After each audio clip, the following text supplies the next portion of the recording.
और जैसा कि आप जानते हैं कि इससे पहले 2 कार्यक्रम, एक तो धरोहर पे प्रेमचंद युगीन और हो चुका है, उस क्रम में ये आज का आयोजन है। मित्रों, विश्वरंग की जो परिकल्पना थी पिछले साल जो हम लोगों ने किया था, उसमें ढेर सारे सत्र, बहुत सारे विषय, तमाम अनुशासनों के, जिसमें समाज शास्त्र, साहित्य, सबकी आवाजाही परस्पर थी, रंगमंच, फिल्म, शायरी, सब कुछ था और एक वैभवपूर्ण आयोजन था जिसे देश दुनिया में सराहा गया। वरिष्ठ से लेकर के युवा और युवक तक की भागीदारी थी। एक समतामूलक वो कार्यक्रम था। इस बार चूंकि स्थितियां ऐसी नहीं है, कोरोना के संकट से हम सब लोग वाकिफ हैं, तो ऑनलाइन करना पड़ रहा है।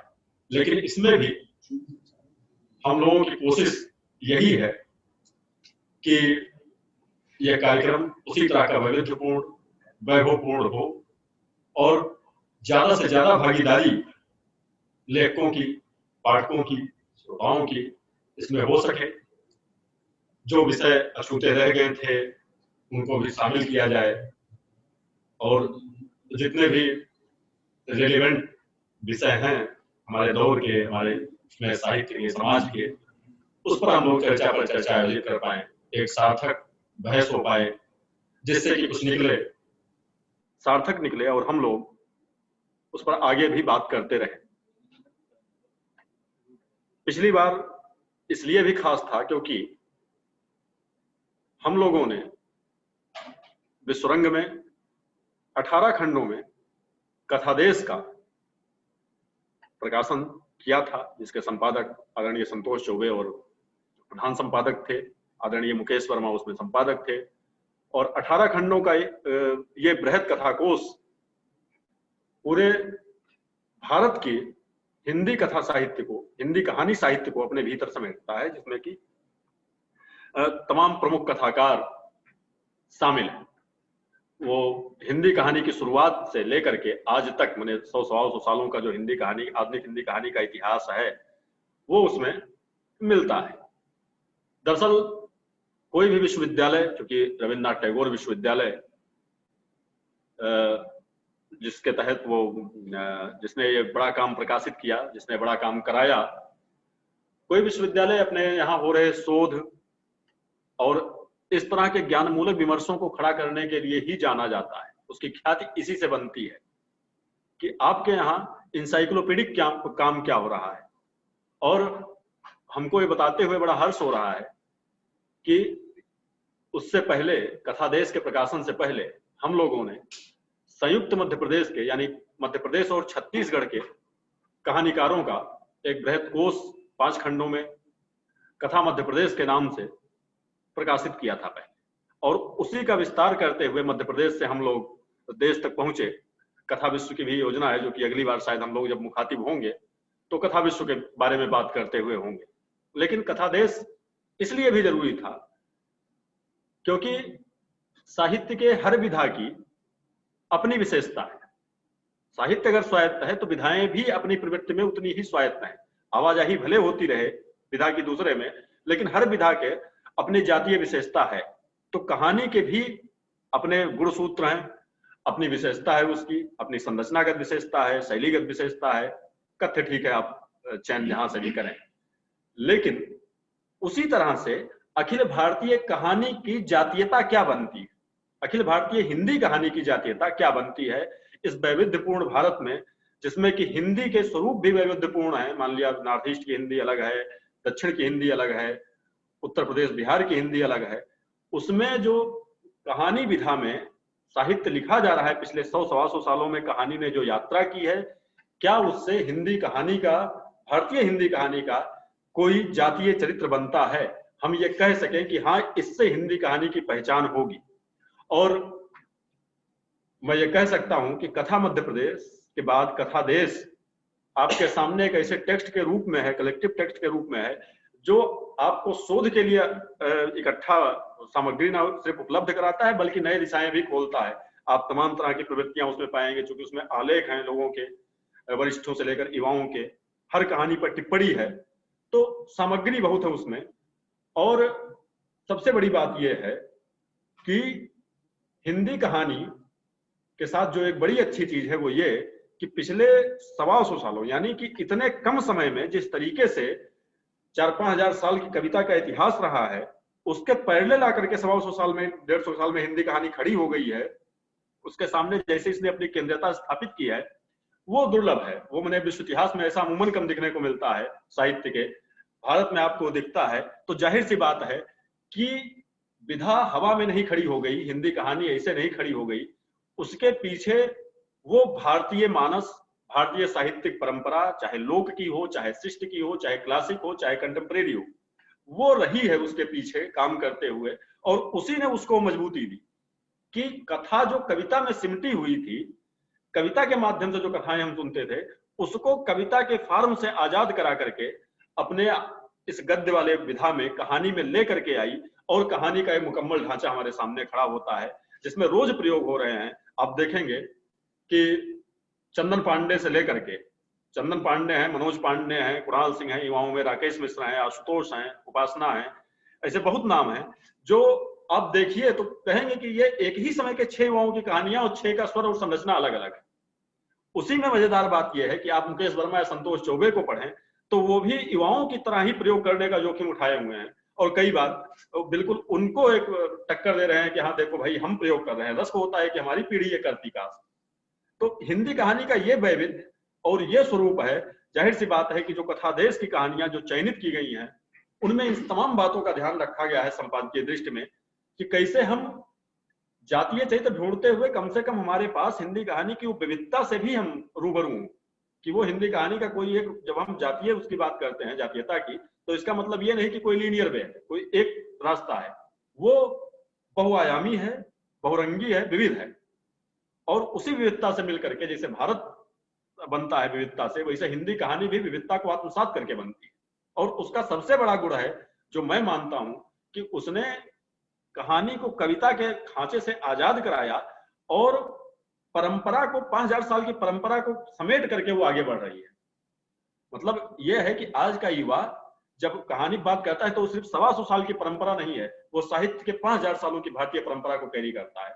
ये कम से कम कथादेश पढ़ के आपकी ये समझ तो बनती ही है, क्योंकि उसमें बहुत सारे देवी शंकर अवस्थी, नामवर सिंह और सुरेंद्र चौधरी, पांडे सजभूषण सीतांशु, विनोद तिवारी, तमाम लोगों के आलेख हैं, आलोचकों में टिप्पणियां हैं। जगन्नाथ दुबे की टिप्पणी है, आशुतोष की है, हर खंड पे अलग अलग टिप्पणियां, भालचंद जोशी हैं। तो आपके सामने एक बहुत बड़ा काम जो है हमने करने की कोशिश की। कितना बड़ा है ये तो पाठक और श्रोता तय करेंगे, जो उसे पढ़ेंगे उसके लिए आप उसे पढ़िए। लेकिन ये जरूर है कि हम ये चर्चा भी इसलिए कर रहे हैं ताकि ये रहे कि कथा की केंद्रीयता एक तो थोड़ा मतलब उस पर बातचीत होती रहे। दूसरा ये है कि आप ये देखेंगे कि कहानी बहुत लोकतांत्रिक विधा है भाई। आप ये समझ लीजिए कि पिछले 2 कार्यक्रमों से जो हमारे, जिनका सानिध्य हमें मिल रहा है, जिन्हें आप अध्यक्ष कहिए, जो वो हमारे साथ आज नवल शुक्ल हैं, पिछली बार जो है बलराम गुमास्ता थे, दोनों लोग वरिष्ठ कवि हैं और समादृत नाम है हिंदी कविता में, वो कहानी पर बात करेंगे। तो ये समझा जा सकता है कि कथादेश का मतलब कहानी में उन विधाओं की, जिसको मैं बार बार कह रहा हूं कि कविता की भी एक परंपरा कहानी में 5000 साल की आती है, उससे भी रूबरू होना होता है। तो इस तरीके से जिस पर हम लोग आज बात करेंगे वो ये है कि कथादेश का खंड 3 जो कि प्रेमचंदोत्तर कहानी का है। और प्रेमचंदोत्तर कहानी का मतलब ये कि प्रेमचंद युगीन कहानी में तो हिंदी कहानी अपनी निर्मिति पे थी। जैसे हम लोग बार बार पहले ये कहते हैं कि प्रेमचंद उस ज्ञानात्मक आधार पे खड़े हैं जहां से हिंदी कहानी की तमाम राहें फूटती हैं। आप प्रेमचंद की कहानियां उठाइए, यथार्थवादी, रूपवादी, जितना वाद आपको ढूंढना हो, मनोविश्लेषण की, ठीक है, आधुनिक बोध की, तमाम सारी सामंती सभ्यता के मतलब विरोध की, और स्वतंत्रता की, स्त्री विमर्श की, दलित विमर्श की, आदिवासी, सब तरह की कहानियां आपको वहां मिल जाएंगी एक लेखक के। और उसी से हिंदी कहानी की तमाम राहें बाद में फूटती है। वो चाहे आप इलाचंद जोशी को लीजिए, चाहे जयरेंद्र को, यशपाल को, इवन हिंदी का कोई भी लेखक ये नहीं कह सकता कि उसने प्रेमचंद से कुछ सीखा नहीं है, प्रेमचंद से जाने अनजाने कुछ ग्रहण नहीं किया। कथा परंपरा में हमारे प्रेमचंद का स्थान वो है। जैसे आप ये नहीं कह सकते कि हमने अपने उस 5000 साल की परंपरा से कुछ नहीं लिया, वैसे कोई भी लेखक ये नहीं कह सकता कि प्रेमचंद से कुछ ना कुछ कहीं जाने अनजाने उसने लिया नहीं है, प्रभावित नहीं हुआ है। तो जब हम लोग प्रेमचंदोत्तर कहानी की बात करते हैं, तो हमको, चूंकि आज जिस कहानी का पाठ होगा वो यशपाल की कहानी है, पर्दा कहानी, और हम जानते हैं कि ये वो दौर था जब कहानी में उतनी जटिलता नहीं आई थी, चूंकि तब समाज भी बहुत जटिल नहीं था। जितनी जटिलता हम आज देखते हैं, जितनी कॉम्प्लेक्सिटी हम आज देखते हैं कहानी में, उतनी जटिलता तब नहीं थी। लेकिन ये जरूर है कि कहानीकार की निगाह छोटी छोटी चीजों पर रहती थी, दैनंदिन जीवन के उन छोटी छोटी चीजों पर रहती थी जो बड़ी बात कह जाते थे। जैसे यशपाल की पर्दा कहानी ही है, आप सबने पढ़ा ही होगा, और आप जानते हैं कि वो किस तरह से मनोविज्ञान का वर्णन करती है, और कैसे इस देश के सामंती संस्कारों का भी, और खास करके स्त्री की जो निर्मित शुरू से की जाती है इस देश में, कि स्त्री बनती नहीं बनाई जाती है की तरह, कैसे उसकी स्कूलिंग की जाती है हर एक चीज के लिए, वो उस कहानी जो है इस तरह की पूरी प्रवृत्ति का एक क्रिटिक रचती है अपने समूचे कलेवर में। तो प्रेमचंदोत्तर कहानी का मामला यह है कि प्रेमचंद युगीन कहानी से एक कदम आगे बढ़ी हुई कहानी, जो बड़े मायनों में सभ्यता के उन तमाम चीजों को, जैसे मैंने पर्दा का उदाहरण दिया कि वो एक बड़े मायने में स्त्री विमर्श है, कि स्त्री जो बनाई जाती है, जो उसकी सोशल निर्मित है, उसका क्रिटिक करती है कि किन मूल्यों को हम भर रहे हैं, और एक बच्चे को, जो कि बहुत मासूम बच्चा है, उसके दिमाग में आप क्या बिठा रहे हैं। तो बिना बहुत शोर शराबा किए, बिना स्त्री विमर्श का नाम लिए, बिना किसी सिद्धांतकार का नाम लिए, बिना 4-6 पेज का वक्तव्य दिए, ये करते हैं। कहने का आशय ये कि कथा तत्व की प्रधानता वाला वो युग है जिसमें कथा तत्व बहुत जरूरी था। और कथा तत्व मतलब ये कि आप पढ़ते हैं, बिना रुके पढ़ते हैं, और इस उसके साथ पढ़ते हैं कि अगली लाइन में क्या है, आगे क्या होगा। जो कहानी की जेन्युइन चीज की कोई सुने तो कहे कि और क्या, हुकारी भरवाना जिसे कहते हैं, ये होता रहे। तो आज उस कहानी का पाठ होगा, और तो मैं बहुत सम्मान के साथ अपने साथी श्री प्रशांत सोनी से आग्रह करता हूं कि वो यशपाल की कहानी पर्दा का पाठ आप लोगों के सामने करें। आदरणीय प्रशांत सोनी।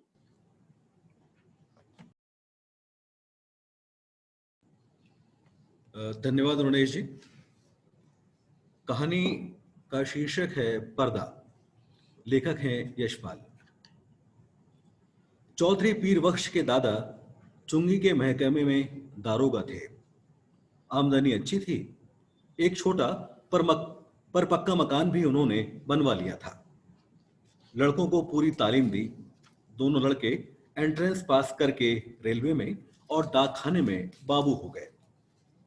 चौधरी साहब की जिंदगी में लड़कों के ब्याह और बाल बच्चे भी हुए, लेकिन ओहदे में खास तरक्की ना हुई। वही 30 और 40 रुपए माहवार का दर्जा। अपने जमाने की याद कर चौधरी साहब कहते, वो भी क्या वक्त थे, लोग मिडिल पास कर डिप्टी कलेक्टर ही करते थे, और आजकल की तालीम है कि एंट्रेंस तक अंग्रेजी पढ़कर लड़के 30-40 से आगे नहीं बढ़ पाते। बेटों को ऊंचे ओहदों पर देखने का अरमान लिए ही उन्होंने आंखें मूंद ली। इंशाअल्लाह चौधरी साहब के कुनबे में बरकत हुई। चौधरी फजल कुर्बान रेलवे में काम करते थे। अल्लाह ने उन्हें 4 बेटे और 3 बेटियां दी। चौधरी लाही बख्श डाकखाने में थे। उन्हें भी अल्लाह ने 4 बेटे और 2 लड़कियां बख्शी। चौधरी खानदान अपने मकान को हवेली पुकारता था। नाम बड़ा देने पर जगह तंग ही रही। दारोगा साहब के जमाने में जनाना भीतर था, और बाहर बैठक में वे मोड़े पर बैठकर नेचा गुड़गुड़ाया करते थे। जगह की तंगी की वजह से उनके बाद बैठक भी जनाने में शामिल हो गई, और घर की ड्योढ़ी पर पर्दा लटक गया। बैठक न रहने पर भी घर की इज्जत का ख्याल था, इसलिए पर्दा बूरी के टाट का नहीं, बढ़िया किस्म का रहता। जाहिर है दोनों भाइयों के बाल बच्चे एक ही मकान में रहने पर भी भीतर का सब अलग अलग था। ड्योढ़ी का पर्दा कौन भाई लाए, इस समस्या का हल इस तरह हुआ कि दारोगा साहब के जमाने की पलंग की रंगीन दरियां एक के बाद एक ड्योढ़ी में लटकाई जाने लगी। तीसरी पीढ़ी के ब्याह शादी होने लगे। आखिर चौधरी खानदान को औलाद को हवेली छोड़कर दूसरी जगहें तलाश करनी पड़ी। चौधरी लाई बख्श के बड़े साहबजादे एंट्रेंस पास कर डाकखाने में 20 रुपए की क्लर्की पा गए। दूसरे साहबजादे मिडिल पास कर अस्पताल में कंपाउंडर बन गए। ज्यो ज्यो जमाना गुजरता जाता तालीम और नौकरी दोनों मुश्किल होती जाती थी। तीसरे बेटे होनहार थे। उन्होंने वजीफा पाया, जैसे तैसे मिडिल कर स्कूल में मुदर्रिस हो देहात चले गए। चौथे लड़के पीर बख्श प्राइमरी से आगे ना बढ़ सके। आजकल की तालीम माँ बाप पर खर्च के बोझ के सिवा और है क्या। स्कूल की फीस हर महीने और किताबों, कापियों और नक्शों के लिए ही रुपए। चौधरी पीर बख्श का भी ब्याह हो गया। मौला के करम से बीबी की गोद भी जल्द ही भरी। पीर बख्श ने रोजगार के तौर पर खानदान की इज्जत के ख्याल से एक तेल की मिल में मुंशीगिरी कर ली। तालीम ज्यादा नहीं तो क्या, सफेद पोश खानदान की इज्जत का पास तो था। मजदूरी और दस्तकारी उनके करने की चीजें ना थीं। चौकी पर बैठते कलम दवात का काम था। 12 रुपया महीना अधिक नहीं होता। चौधरी पीर बख्श को भी मकान सितवा की कच्ची बस्ती में लेना पड़ा। मकान का किराया 2 रुपया था। आसपास गरीब और कमीने लोगों की बस्ती थी। कच्ची गली के बीचों बीच गली के मुहाने पर लगे कमेटी के नल से टपकते पानी की काली धार बहती रहती, जिससे किनारे घास उगाई थी। नाली पर मच्छरों और मक्खियों के बादल उमड़ते रहते। सामने रमजानी धोबी की भट्टी थी, जिसमें से धुआं और सज्जी मिले उबलते कपड़ों की गंध उड़ती रहती। दाईं ओर बीकानेरी मोचियों के घर थे। बाईं ओर वर्कशॉप में काम करने वाले कुली रहते।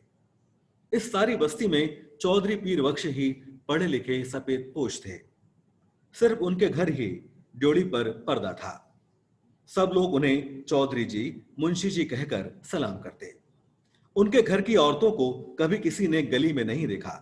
लड़कियां 4-5 बरस तक किसी कामकाज से बाहर निकलती और फिर घर की आबरू के ख्याल से उनका बाहर निकलना मुनासिब ना था। पीर बख्श भी खुद ही मुस्कुराते हुए सुबह शाम कमेटी के नल से घड़े भर लाते। चौधरी की तनख्वाह 15 बरस में 12 से 18 हो गई। खुदा की बरकत होती है तो रुपए पैसे की शक्ल में नहीं, आल औलाद की शक्ल में होती है। 15 बरस में 5 बच्चे हुए। पहले 3 लड़कियां और बाद में 2 लड़के। दूसरी लड़की होने को थी तो पीर बख्श की बालदा मदद के लिए आई। वालिद साहब का इंतकाल हो चुका था। दूसरा कोई भाई वालदा की फिक्र करने आया नहीं। वे छोटे लड़के के यहाँ ही रहने लगे। जहां बाल बच्चे और घरबार होता है, 100 किस्म की झंझटें होती हैं।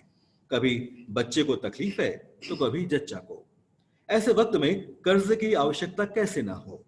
घर बार हो तो कर्ज भी होगा ही। मिल की नौकरी का कायदा पक्का होता है। हर महीने की 7 तारीख को गिनकर तनख्वाह मिल जाती है। पेशगी से मालिक को चिढ़ है। कभी बहुत जरूरत होने पर ही मेहरबानी करते। आवश्यकता पड़ने पर चौधरी घर की कोई छोटी मोटी चीज गिरवी रखकर उधार ले आते। गिरवी रखने से रुपए के 12 आने ही मिलते। ब्याज मिलाकर 16 आने हो जाते और फिर चीज के घर लौट आने की संभावना भी ना रहती। मोहल्ले में चौधरी पीर बख्श की इज्जत थी। इज्जत का आधार था घर के दरवाजे पर लटका पर्दा। भीतर जो हो, पर्दा सलामत रहता। कभी बच्चों की खींच खांच या बेदर्द हवा के झोंकों से उसमें छेद हो जाते तो पर्दे की आड़ से हाथ सुई धागा लेकर उसकी मरम्मत कर देते।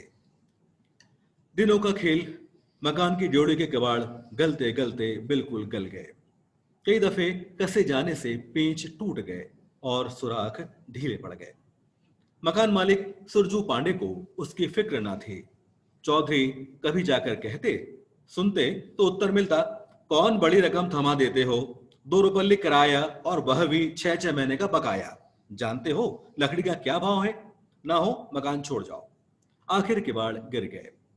रात में चौधरी उन्हें जैसे तैसे चौखट से टिका देते। रात भर दहशत रहती कि कहीं चोर ना आ जाए। मोहल्ले में सफेद पोशी और इज्जत होने पर भी चोर के लिए घर में कुछ न था। शायद एक भी साबित कपड़ा या बर्तन ले जाने के लिए चोर को ना मिलता। पर चोर तो चोर है। छिनने के लिए कुछ भी ना हो तो भी चोर का डर तो होता ही है। वह चोर जो ठहरा। चोर से ज्यादा फिक्र थी आबरू की। किवाड़ ना रहने पर पर्दा ही आबरू का रखवारा था। वह पर्दा भी तार तार होते होते एक रात आंधी में किसी भी हालत में लटकने लायक ना रह गया। दूसरे दिन घर की एकमात्र पुश्तैनी चीज दरी दरवाजे पर लटक गई। मोहल्ले वालों ने देखा और चौधरी को सलाह दी, अरे चौधरी, इस जमाने में दरी यूं काहे खराब करोगे? बाजार से लाट टाट का टुकड़ा लटका दो ना। पीर बख्श टाट की कीमत भी आते जाते कई दफा पूछ चुके थे। 2 गज टाट 8 आने से कम में ना मिल सकता था। हंसकर बोले, होने दो, क्या है, हमारे यहाँ पक्की हवेली में भी ड्योढ़ी पर दरी का ही पर्दा रहता है। कपड़े की महंगाई के जमाने में घर की 5 औरतों के शरीर से कपड़े जीर्ण होकर यूं गिर रहे थे जैसे पेड़ अपनी छाल बदलते हैं। पर चौधरी साहब की आमदनी से दिन में एक दफे किसी तरह पेट भर सकने के लिए आटा के अलावा कपड़े की गुंजाइश कहाँ। खुद उन्हें नौकरी पर जाना होता। पायजामे में से जब पैबंद संभालने की ताब ना रही, मार्कीन का एक कुर्ता पायजामा जरूरी हो गया था, पर लाचार थे। गिरवी रखने के लिए घर में जब कुछ भी ना हो तो गरीब का एकमात्र सहायक है पंजाबी खान। रहने की जगह देखकर वह रुपया उधार दे सकता है। 10 महीने पहले गोद के लड़के बरकत के जन्म के समय पीर बख्श को रुपए की आवश्यकता आ पड़ी। कहीं और प्रबंध न हो सकने के कारण उन्होंने पंजाबी खान बबर अली खां से 4 रुपए उधार ले लिए थे। बबर अली खां का रोजगार सितवा के उस कच्चे मोहल्ले में अच्छा खासा चलता था। बीकानेरी मुची, वर्कशॉप के मजदूर और कभी कभी रमजानी धोबी सभी बबर मियां से कर्ज लेते थे। कई दफे चौधरी परिवक्ष ने बबर अली को कर्ज और सूद की किश्त न मिलने पर अपने हाथ के डंडे से ऋणी का दरवाजा पीटते देखा था। उन्हें साहूकार और ऋणी में बीच बचौबल भी करना पड़ा था। खान को वह शैतान समझते थे, लेकिन लाचार हो जाने पर उसी की शरण लेनी पड़ी। 4 आना रुपया महीने पर 4 रुपए कर्ज लिया। खरे खानदानी मुसलमान भाई का ख्याल कर बबर अली ने 1 रुपया माहवार की किश्त मान ली। 8 महीने में कर्ज अदा होना तय हुआ। खान की किश्त ना दे सकने की हालत में अपने घर के दरवाजे पर फजीयत होने की बात का ख्याल कर चौधरी के रोए खड़े हो जाते। 7 महीने फाका करके भी वे किसी तरह से किश्त देते चले गए। लेकिन जब सावन में बरसात पिछड़ गई और बाजरा भी रुपए का 3 सेर मिलने लगा तो किश्त देना संभव ना रहा। खान 7 तारीख की शाम को ही आया। चौधरी परिवक्ष ने खान की दाढ़ी छू और अल्लाह की कसम खा 1 महीने की मुआफी चाही। अगले महीने 1 का 1.25 देने का वायदा किया। खान टल गया। भादों में हालत और भी परेशानी की हो गई। बच्चों की मां की तबीयत रोज रोज गिरती जा रही थी। खाया पिया उसके पेट में न ठहर था। पथ्य के लिए उसको गेहूं की रोटी देना जरूरी हो गया था। गेहूं मुश्किल से रुपए का सिर्फ 2.5 सेर मिलता। बीमार का जो ठहरा कभी प्याज के टुकड़े या धने की खुशबू के लिए ही मचल जाता। कमी पैसे की सौंफ, अजवाइन, काले नमक की आवश्यकता हो तो पैसे की कोई चीज मिलती ही नहीं। बाजार में तांबे का नाम ही नहीं रह गया था। नाहक इकन्नी निकल जाती है। चौधरी को 2 रुपए महंगाई भत्ते के मिले, पर पेशगी लेते लेते तनख्वाह के दिन केवल 4 रुपए ही हिसाब में निकले। बच्चे पिछले हफ्ते लगभग फाके से थे। चौधरी कभी गली से 2 पैसे की चौराई खरीद लाते, कभी बाजरा उबाल कर सब लोग कटोरा कटोरा भर पी लेते। बड़ी कठिनता से मिले 4 रुपयों से 1.25 रुपया खान के हाथ में धर देने की हिम्मत चौधरी को ना हुई। मिल से घर लौटते समय वे मंडी की ओर टहल गए। 2 घंटे बाद जब समझा खान टल गया होगा और अनाज की गठरी ले वे घर पहुंचे। खान के भय से दिल डूब रहा था, लेकिन दूसरी ओर 4 भूखे बच्चों, उनकी मां, दूध न उतर सकने के कारण सूख कर काटा हो रहे गोद के बच्चे और चलने फिरने से लाचार अपनी ज़ईफ मां की भूख से बिलबिलाती सूरतें आंखों के सामने कौंधने लगी। धड़कते हुए हृदय से वे कहते जाते, मौला सब देखता है, खैर करेगा। 7 तारीख की शाम को असफल हो खान 8 की सुबह तड़के चौधरी के मिल चले जाने से पहले ही अपना डंडा ले दरवाजे पर मौजूद हुआ। रात भर सोच सोच कर चौधरी ने खान के लिए बयान तैयार किया। मिल के मालिक लाला जी 4 रोज के लिए बाहर गए हैं। उनके दस्तखत के बिना किसी को भी तनख्वाह नहीं मिल सकी। तनख्वाह मिलते ही वह 100 रुपए हाजिर करेगा। माकूल वजह बताने पर भी खान बहुत देर तक कुर्राता रहा। बोला, अम वतन तोड़ के परदेश में पड़ा है, ऐसे रुपया छोड़ देने के वास्ते हम यहाँ नहीं आया। हमारा भी बाल बच्चा है। 4 रोज में रुपया नहीं देगा तो अब तुम्हारा कर देगा। 5वें दिन रुपया कहाँ से आता? तनख्वाह मिले अभी हफ्ता भी नहीं हुआ था। मालिक ने पेशगी देने से साफ इनकार कर दिया। छठे दिन किस्मत से इतवार था। मिल में छुट्टी रहने पर भी चौधरी खान के डर से सुबह ही बाहर निकल गए। जान पहचान के कई आदमियों के यहाँ गए। इधर उधर की बातचीत कर वे कहते, अरे भाई, हो तो 20 आने, पैसे तो दे दो, 1-2 रोज के लिए दे दो, ऐसे ही आवश्यकता आन पड़ी है। उत्तर मिला, मियाँ पैसे कहाँ इस जमाने में, पैसे का मोल कौड़ी नहीं रह गया। हाथ में आने से पहले ही उधार में उठ गया तमाम। दोपहर हो गई, खान आया भी होगा तो इस वक्त बैठा नहीं रहेगा, चौधरी ने सोचा और घर की तरफ चल दिए। घर पहुंचने पर सुना खान आया था और घंटे भर तक ड्योढ़ी पर लटके दरी के पर्दे को डंडे से ठेल ठेल कर गाली देता रहा है। पर्दे की आड़ से बड़ी बीवी के बार बार खुदा की कसम खा यकीन दिलाने पर कि चौधरी बाहर गए हैं, रुपया लेने गए हैं, खान गाली देकर कहता, नहीं बज्जात, चोर भीतर ही छिपा है, हम 4 घंटे में फिर आता है, रुपया लेकर जाएगा, रुपया नहीं देगा तो उसका खाल उतार कर बाजार में बेच देगा, हमारा रुपया क्या आराम का है? 4 घंटे से पहले ही खान की पुकार सुनाई दी, चौधरी! पीर बख्श के शरीर में बिजली सी दौड़ गई और वे बिल्कुल निस्तत्व हो गए, हाथ पैर सुन्न और गला खुश्क।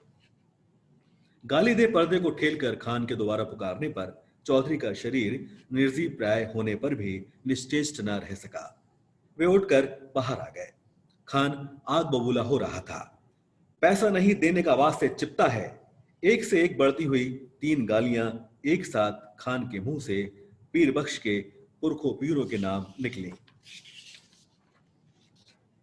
इस भयंकर आघात से परिवक्ष का खानदानी रक्त भड़कने के बजाय और भी निर्जीव हो गया। खान के घुटने चू अपनी मुसीबत बता वे मुआफी के लिए खुशामद करने लगे। खान की तेजी बढ़ गई। उसके ऊंचे सुर से पड़ोस के मूची और मजदूर चौधरी के दरवाजे के सामने इकट्ठे हो गए। खान क्रोध में डंडा फटकार कर कह रहा था, पैसा नहीं देना था, लिया क्यों? तनख्वाह किधर में जाता? अरामी हमारा पैसा मारेगा, हम तुम्हारा खाल खींच लेगा। पैसा नहीं है तो घर पर पर्दा लटका के शरीफ ज्यादा कैसे बनता? तुम हमको बीवी का गहना दो, बर्तन दो, कुछ तो भी दो, हम ऐसे नहीं जाएगा। बिल्कुल बेबस और लाचारी में दोनों हाथ उठा खुदा से खान के लिए दुआ मांग पीर बख्श ने कसम खाई, 1 पैसा भी घर में नहीं, बर्तन भी नहीं, कपड़ा भी नहीं। खान चाहे तो बेशक उसकी खाल उतार कर बेच दे। खान आग और हो गया। हम तुम्हारा क्या करेगा? तुम्हारा खाल क्या करेगा? उसका तो जूता भी नहीं बनेगा। तुम्हारा खाल से तो यह टाट अच्छा। खान ने ड्योढ़ी पर लटका दरी का पर्दा झटक लिया। ड्योढ़ी से पर्दा हटने के साथ ही जैसे चौधरी के जीवन की डोर टूट गई। वह डगमगाकर जमीन पर गिर पड़े। इस दृश्य को देख सकने की ताब चौधरी में न थी, परंतु द्वार पर खड़ी भीड़ ने देखा। घर की लड़कियां और औरतें पर्दे के दूसरी ओर घटती घटना के आतंक से आंगन के बीचों बीच इकट्ठी होकर खड़ी कांप रही थी। सहसा पर्दा हट जाने से औरतें ऐसे सिकुड़ गईं जैसे उनके शरीर का वस्त्र खींच लिया गया। वह पर्दा ही तो घर भर की औरतों के लिए शरीर का वस्त्र था। उनके शरीर पर बचे चीथड़े उनके 1/3 अंग ढकने में भी असमर्थ थे। जाहिल भीड़ ने घृणा और शर्म से आंखें फेर ली। उस नग्नता की झलक से खान की कठोरता भी पिघल गई। ग्लानि से थूक पर्दे को आंगन में वापस फेंककर क्रुद्ध निराशा में उसने लाहौल बिला कहा और असफल लौट गया। भय से चीख कर ओट में हो जाने के लिए भागती हुई औरतों पर दया करके भीड़ छट गई। चौधरी बेसुध पड़े थे। अब उन्हें होश आया। ड्योढ़ी का पर्दा आंगन में सामने पड़ा था, परंतु उसे उठाकर फिर से लटका देने का सामर्थ्य उनमें शेष न था। शायद अब इसकी आवश्यकता भी न रही थी। पर्दा जिस भावना का अवलंब था वह मर चुकी थी। धन्यवाद।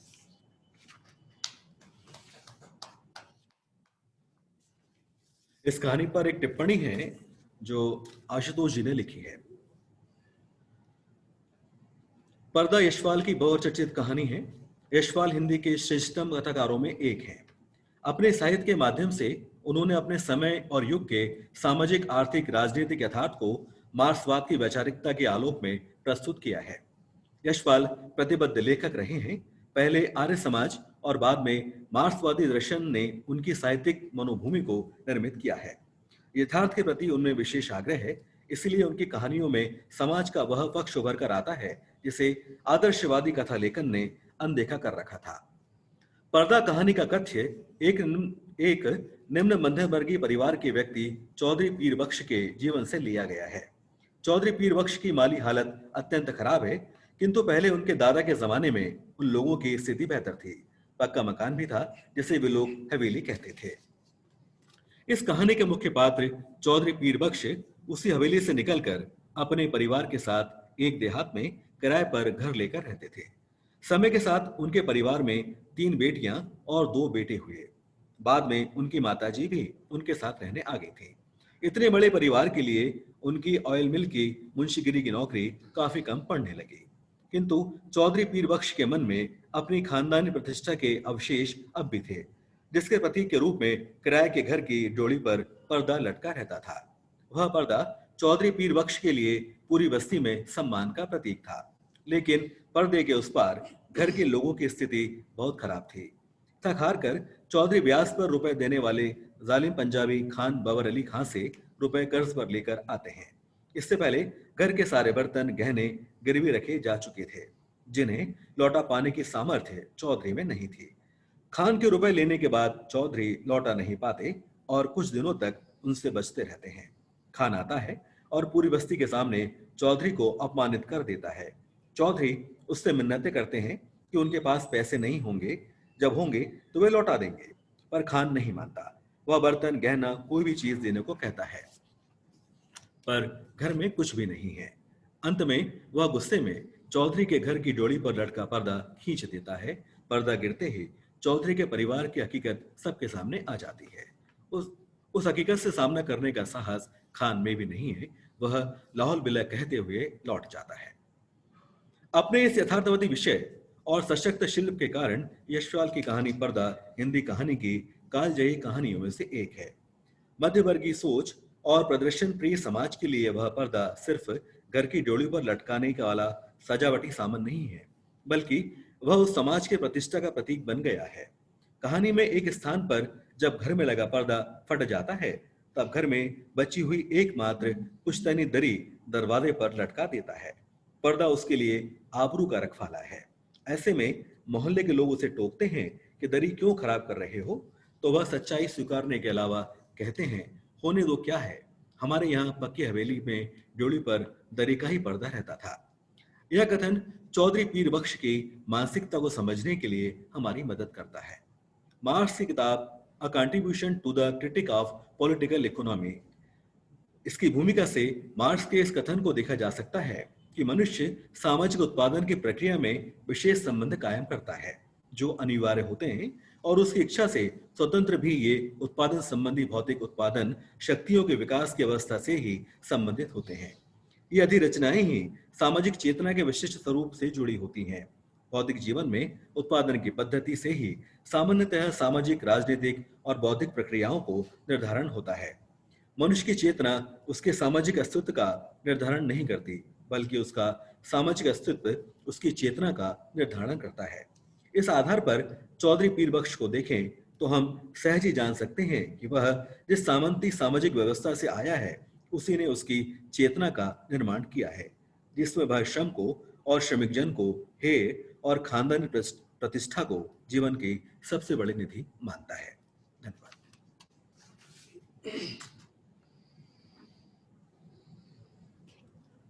बहुत बहुत धन्यवाद प्रशांत जी। सबसे पहले तो माफी चाहूंगा कि शुरू में मैंने जिस कहानी का जिक्र किया वो दरअसल दूसरी थी, थोड़ा ओवरलैप हुआ, लेकिन आपने पर्दा कहानी सुनी और उस पे आशुतोष की सुचिंतित टिप्पणी भी सुनी, और महत्वपूर्ण यह है कि आशुतोष भाई स्वयं बहुत अच्छे कथाकार हैं, आलोचक हैं, और हमारे कहने पर उन्होंने टिप्पणियां लिखी और बहुत सारगर्भित टिप्पणी उन्होंने की। कहानी आपने सुनी, और जैसा मैंने पहले भी कहा था कि बिना बहुत शोर शराबे के एक सभ्यता व समाज का क्रिटिक रचती हुई कहानियां हैं उस दौर में। आप देखेंगे कि एक पतनशील सामंती समाज जो मैंने ढह रहा है, जिसके छेद होते जा रहे हैं तमाम चीजों में, उसको आप पुश्तैनी कालीन, पुश्तैनी इज्जत जैसे किसी भी नाम पर, प्रदर्शन प्रियता जिसे आशुतोष जी ने कहा, उससे ढकने की कोशिश कीजिए। इतिहास की गतिकी को तो रोका नहीं जा सकता, वो ढहता ही है। यथार्थ बहुत क्रूर है, उसके भीतर का यथार्थ तो और ज्यादा नग्न है। और किस गरीबी और जहालत जिसे कहें, और किस तरह की मनस्थिति समाज है, वो तबका है जो दिखावे में जी रहा है, बनावटी जीवन जी रहा है, और यथार्थ से जैसे उसे कोई लेना देना ही नहीं है। मतलब वो कुछ भी करके, जैसे कहते हैं ना कि मतलब सबको ढह के आप लटकाए फिर रहे हैं, तो उसको बचाने के चक्कर में जो एक जद्दोजहद दिखती है, और फिर समाज के तमाम तबकों का, कि मतलब वो एक तमाशे की चीज होती है जिसमें एक करुणा भीतर उत्पन्न होती है। यह एक बात है महत्वपूर्ण कि लेखक की संवेदना इससे चिन्हित की जा सकती है कि ऐसा नहीं कि उन्होंने उसकी गरीबी को फिर फाइनली मजाक का विषय बना दिया। एक उच्च वर्ग का आदमी, मध्य वर्ग का आदमी भी अगर गरीब है, रहते हुए उन सामंती मूल्यों का प्रतीक है, इसके बावजूद उसके उस आर्थिक और नैतिक में आप देखिए कि उसके प्रति एक करुणा और संवेदना उत्पन्न करते हैं कि जिसे खान जैसा क्रूर आदमी भी मैंने नहीं देख पाता है, चला जाता है, मतलब ऐसा में। ये बहुत महत्वपूर्ण बात है, और मुझे लगता है कि जो हम लोग, जो हमारी पीढ़ी के लोग अपने पूर्व रचनाकारों से सीखते हैं, वो ये कि कोई चीज मजाक की चीज नहीं होती है कि आप किनारे खड़े होकर के जैसे कुछ लेखक करते हैं, कमेंट्री करते हैं, और किसी की विकलांगता, किसी की गरीबी उनके लिए कई बार मजाक का विषय होती है। वो मजाक का विषय नहीं है। अगर हम संवेदित नहीं हो पा रहे हैं, अगर उसके लिए करुणा नहीं उत्पन्न कर पा रहे हैं, तो फिर साहित्य का कोई मतलब नहीं होता। और जैसा मैंने कहा कि कहानी भी उस कविता की परंपरा से भी जुड़ी हुई है जिसके मूल में करुणा ही है। साहित्य की शुरुआती उसमें करुणा ही मूल में है। तो आप देखिए कि कितना करुण, मैंने अंत तक आते आते वो कितना करुण जो है वातावरण रचते हैं, उसके प्रति करुणा होती है। वो घर की महिलाएं भीतर कैसे हैं, घर में खाने के लिए नहीं है, कर्ज में डूबा हुआ आदमी है। जाहिर सी बात है कि इस पे हम हंसते नहीं कि क्या कर रहा है, हकीकत नहीं पहचान रहा है। हमें दुख होता है कि मैंने क्या है, करुणा उत्पन्न होती है। तो इस तरह का, ये तो एक कहानी आपने सुनी, उस पर टिप्पणी भी सुनी, लेकिन जब आप कथादेश पढ़ेंगे, उससे गुजरेंगे एक पूरी लंबी कथा यात्रा से, तो आपको हिंदी कहानी में से तमाम अलक्षित्र भी सामने आएंगे जिन पर बात की जानी जरूरी है, जिन पर बात किया जाना चाहिए। खास करके मैं कहूँ कि बहुत सारी कहानियां ऐसी हैं, तकरीबन हर खंड में चुनिंदा कहानियां हैं, और आपको एक खंड में कई ऐसे कहानीकार मिल जाएंगे, आपको अज्ञे मिलेंगे, आपको मुक्तिबोध मिलेंगे, आपको कि ये दिखाता है कि हिंदी साहित्य का परिदृश्य कहानी का खास करके कभी एक रैखिक नहीं रहा। नामकरण की सुविधा के लिए हम भले कह दें फलाना युग है, कुछ सामान्य प्रवृत्तियां चिन्हित करें, लेकिन जब भी हम उसके अंतस की पड़ताल करते हैं तो हम पाते हैं कि एक साथ कई स्वर, कई तरह की धाराएं उसमें सक्रिय हैं। और ये कह सकते हैं कि हिंदी कहानी का लोकतंत्र, अगर आपको मतलब उससे परिचित होना है तो आप कथादेश से गुजरिए। ये अपने प्रोडक्ट की बढ़ाई नहीं है, ये दरअसल ये कहा जा रहा है कि हाँ, जब कोई ऐसा ज्ञानकोश तैयार होता है तो किस किस तरह की चीजें हमारे सामने सहूलियत उत्पन्न होती है, पैदा करता है वो, कि हम एक जगह पर इतनी सारी चीजें मिल रही हैं कि हम एक ही साथ अज्ञेय को भी एक खंड में देखेंगे, आप बोध को भी देखेंगे, बाद के लेखकों में भी ज्ञान रंजन भी है, अरविंद कालिया भी हैं, तमाम लोग हैं, हमारे पुरखे प्रोधा हैं, हमारे आज के लोग हैं जिसमें कबीर संजय भी हैं, कविता पाठक हैं, तमाम लोग हैं युवाओं में, इंदिरा भी हैं। तो यह है कि जिसमें आप ये भी कर सकते हैं कि अलग अलग प्रदेशों के हिंदी कहानी की क्या विशेषताएं हैं, भारतीय हिंदी कहानी क्या विशेषताएं, क्योंकि कश्मीर से लेकर के कन्याकुमारी तक कोई भी प्रदेश छोटा नहीं है कथा मध्य प्रदेश।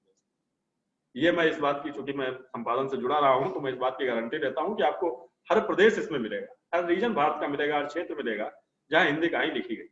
और रानी केतकी की कहानी मैंने 1800 कुछ से शुरू होकर के यहाँ तक है, तो 100-150 साल का तो मुकम्मल इतिहास और शुरू की जो छुटपुट कहानियां रही वो आपको मिलेगा। तो ये देखेंगे कि अचानक से ऐसा नहीं है कि उदय प्रकाश से लेकर के संतोष चौबे तक, गीत चतुर्वेदी तक, चंदन पांडे तक लंबी कहानियां लिखने लगे। ये छोटी कहानियों से शुरू हुई एक परंपरा है जिसमें माधवराव सप्रे को आप पढ़िए, 1.5 पेज की कहानी है। छोटी छोटी कहानियों शुरू होकर के जो है हम यहाँ तक पहुंचे हैं। जाहिर सी बात है कि यकायक महाकाव्य लिख देने से तो तुलसीदास भी नहीं कर पाए, बहुत उम्र में आकर के रामचरितमानस लिखे। छोटे चीज से शुरू करके, यानी हिंदी कहानी ने, आधुनिक हिंदी कहानी ने कहा जाए कि 0 से शुरू किया, 1 से शुरू किया और आज वो 100 तक पहुंची है। इस यात्रा से आप गुजरेंगे, कथादेश को पढ़ना, इस लंबी और समृद्ध यात्रा से गुजरना है। मैं अब आपको, चूंकि हमें आज के इस कार्यक्रम में आत्मीय सानिध्य मिला है हमारे वरिष्ठ रचनाकार, वरिष्ठ कवि, कथाकार, समादृत भाई आदरणीय नवल शुक्ल जी का, और जैसा कि आप सब जानते हैं, हम सब जानते हैं कि वो बहुत ही चर्चित और अपने ढंग के अनूठे कवि हैं। वो अनछुए चीजें उठाते हैं, उनके यहाँ रंग भी अनछुए हैं, उनके यहाँ बिंब भी अनछुए हैं, तो इसे भी अनछुए होते हैं। वो पारंपरिक चीजों को मतलब रिपीट नहीं करते हैं, और जिनका कैनवस झारखंड से लेकर के छत्तीसगढ़, झारखंड, बिहार, उत्तर प्रदेश और मध्य प्रदेश, इन तमाम चीजों के भूगोल को, वहां के प्राणी जगत को, और क्या कहें कि वहां के लोग को कविता का विषय बनाते हैं वो, और बहुत खामोशी से कविता में बहुत मार्मिक और तलस्पर्शी बात कहते हैं, जो आपको बहुत ज्यादा इंटेंस होती है। उनकी कविताएं बहुत सघन होती हैं अपने प्रभाव में और आपको पढ़वाती हैं। आप ये नहीं कह सकते कि नवल शुक्ल जो है कठिन कवि है। कठिन का मतलब यह है कि जो जानबूझ के कठिनता पैदा करने वाली जो रचनाएं हैं, रचनाकार हैं, वो उस कोटि में नहीं आते हैं। वो अपनी बात कहते हैं और बात कहते हुए कलात्मकता को खंडित नहीं होने देते हैं। ये सबसे महत्वपूर्ण है, क्योंकि कविता में कलात्मकता बचाए रखना, नारों के दबाव में ना आ जाना कि बस सीधे जो है बस नारा ही कविता हो जाए, वो नहीं। उनको रंग का, ध्वनि का, स्पर्श का, सब चीजों का कविता में जो व्यवहार करते हैं वो उन्हें अपने ढंग का एक अनूठा कवि बनाती है। उनके कई कविता संग्रह हैं जिसमें 10 दिशाओं में इस तरह एक अध्याय, और बच्चों के लिए कविता संग्रह नदी का पानी तुम्हारा है, बच्चा भी दोस्त के साथ उड़ रहा है, प्रकाशित है। और अभी अभी कुछ समय पहले तद्भव में उनका उपन्यास प्रकाशित हुआ त्रिलोकावायकान, जो कि बहुत ज्यादा चर्चित रहा, समादृत रहा अपने ढंग से। मतलब वो कथा को एक नए ढंग से रचते हैं, बरसते हैं।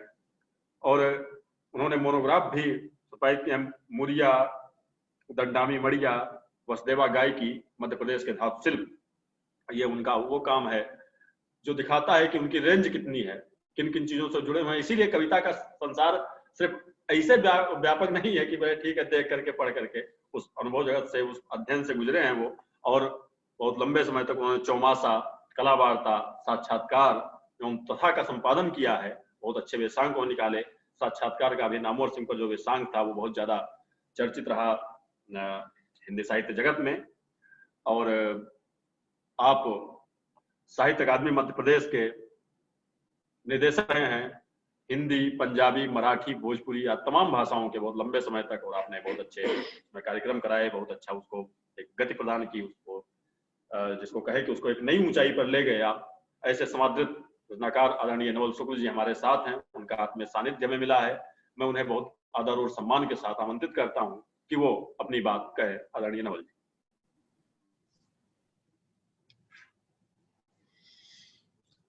बहुत बहुत धन्यवाद अरुणेश जी। बनवाली सृजन पीठ, आईसेक्ट और सीवी रमन यूनिवर्सिटी का भी मैं आभारी हूं कि आज मुझे यहाँ पर अवसर मिला है यशपाल जी पे और कथादेश पे जो आइसेक्ट का प्रकाशन है उसके बारे में बात करने के लिए।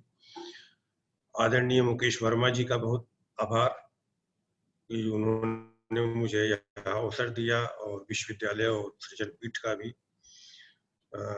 अभी अभी सोनी जी ने यशपाल की जो सबसे चर्चित और कालजयी कहानियों में से एक है पर्दा, उसका पाठ किया, और आशुतोष जी की टिप्पणी, आलोचनात्मक टिप्पणी उस कथा पे, उस कहानी पे जो है, उसका भी पाठ किया। तो लगभग कथ्य कहानी के साथ ही साथ जो कथ्य है वह भी सबके सामने, जो अभी बिल्कुल नए दर्शक हैं और पहली बार जुड़ रहे होंगे कथा साहित्य से, उनके सामने यह स्पष्ट है। उसके बारे में दोहराव करने की बहुत जरूरत नहीं है, लेकिन ठीक है, संदर्भ के रूप में वो चीजें पुनः पुनः आएंगी। मैं इस समय इतना जरूर कहना चाहूंगा कि यशपाल जी का जन्म लगभग उस समय हुआ है जब हिंदी कथा साहित्य की शुरुआत एक तरह से हुई है, मोटे तौर से 1903 के आसपास यशपाल जी का जन्म हुआ है, और कुछ लोग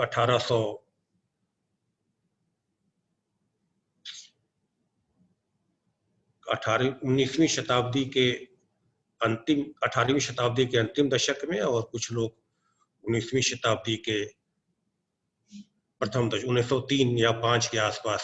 दो तरह के मंतव्य हैं कि पहली कहानी हिंदी की कौन सी है, रानी केतकी की कहानी हो या मिट्टी भर टोकरी भर मिट्टी हो सप्रे जी की।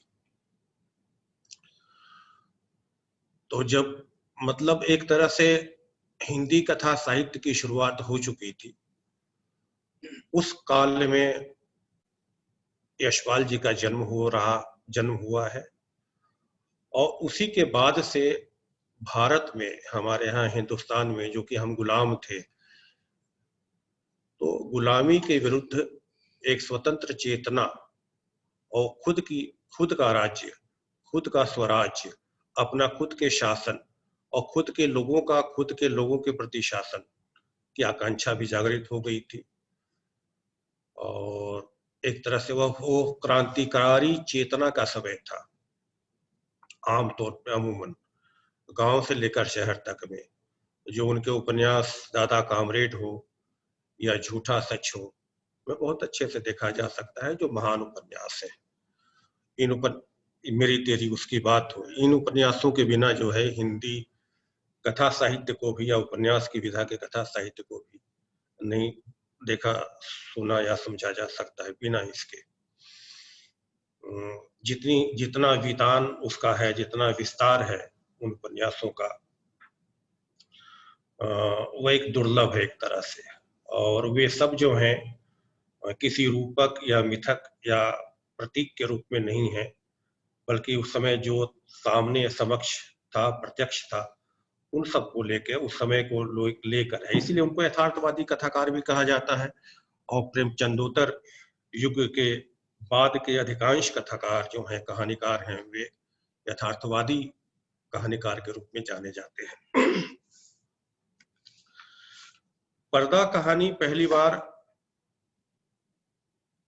मैं कहानी के रूप में ही सुना था, मतलब पाठ के रूप में नहीं, कहानी के पाठ के रूप में नहीं, जो लिखा हुआ है, लिखित पाठ है, उस रूप में नहीं, बल्कि मौखिक पाठ के रूप में इस कहानी को मैंने सुना था। मैं जाहिर है कि high school, middle school, primary middle school के समय का विद्यार्थी था, और उस समय मैं सिर्फ मेरे बाबा जो शाम को, जो हर तरह के हर गांव में जो पुराने गांव होते हैं, पुराने घर होते हैं, उनमें या तो आंगन में कहानी सुनाई जाती है, या बाहर जो जहाँ पे आदमी सोते हैं एक साथ कई, वहां पे कुछ न कुछ कहानियां होती हैं, गप्पे होती हैं।